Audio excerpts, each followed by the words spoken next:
This is the eProdigy Banff, and actually I think they used to call it like Epic, and eProdigy is the name that they're going with now.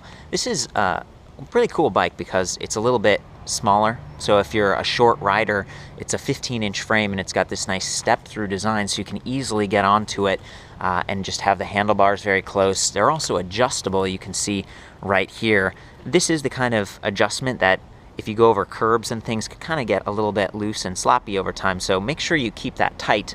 And that also goes for the nice basket setup and rear rack that you can tighten right here. Overall, this bike is only about 52 pounds, which isn't too bad, and it uses this unique mid-drive system. So what you get with this is a really low center of gravity, balanced right there in the center. You'll notice the battery is a little bit higher and towards the rear. So it's nice that they, some of the weight is down there. You also leverage the gears in the rear. And in this case, it's got a 3-speed Nexus hub that you can kind of shift up here using the grip, even if you're standing still like we are now. So it's kind of neat the way that works. The chain only connects on one cog back here. It's not going to be slipping around. And that's ideal if you're using, again, a center drive like this. So that's a 350 watt motor there, and it creates a little bit more noise. Depending on the gear you're in back here, it's either going to climb a little bit better or give you a higher top speed. And so this in the US is about 20 mile per hour top speed. I'm actually in Canada checking this thing out, and here it's about 15 mile per hour top speed, 32 kilometer per hour. So interesting to see, the variation on this. The battery pack uses lithium-ion batteries. It's 37 volt, 8.8 amp hours, and it can be removed for charging on or off the bike. It's got this nice little, light in the rear along with a power indicator, and here's the charging slot. It locks to the frame right there, and that's nice for security. At any time, you can just flick this switch to activate it, and then come up here to the display, and you click the mode button, it lights up, and you pick one of the 5 levels of assist. So there are 5 levels, and it actually just uses a cadence sensor right back here to sense motion, and as soon as it senses that, it kicks in and helps you out. And you hear it go, and as soon as you stop pedaling, it cuts out. You can override that with this version with this thumb throttle right here, which is really nice. I like the fact that it's sort of got both, because sometimes you want to keep your feet up. Maybe you're going through a puddle, and you don't, you want to keep your feet up, or you're tired or whatever. You've got the thumb throttle there, so that's nice. The brake levers are these Tektro. They're specific to electric bikes. They've got this motor cutoff, so at any time, if you want the motor to immediately stop, you pull the brakes, and it does.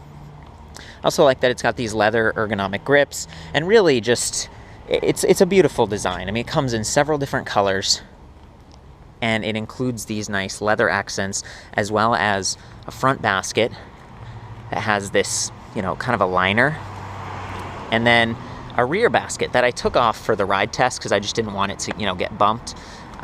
This is a step-through design. It's easier to mount. If you were swinging your leg over, you could, the basket's pretty big. It's actually really cool. There's some pictures back at the site in the full review.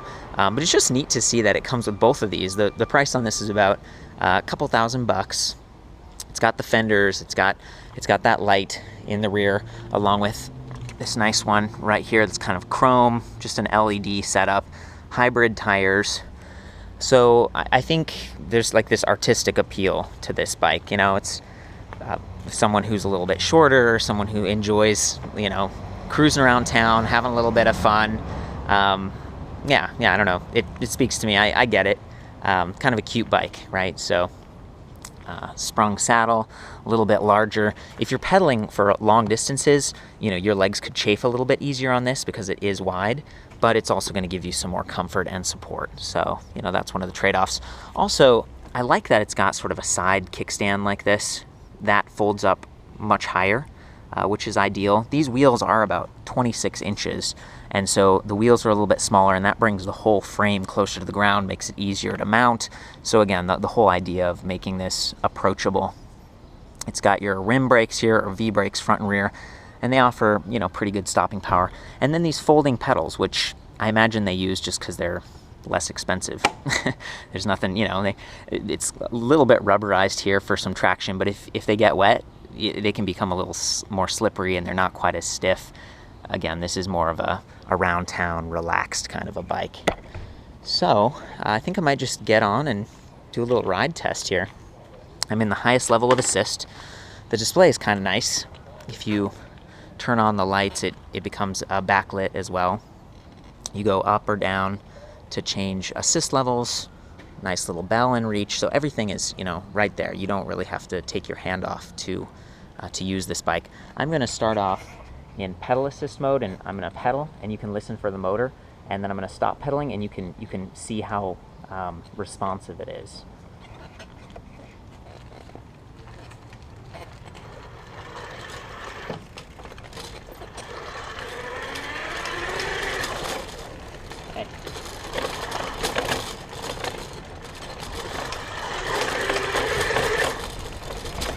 And you can hear the basket bouncing all over the place up here. I suppose you could put some zip ties on that. Let's try again.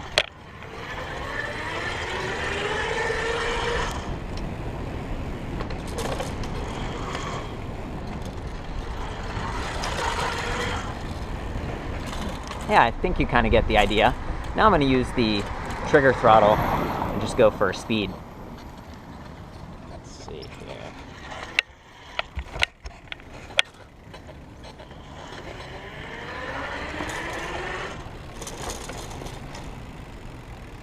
Got the stop.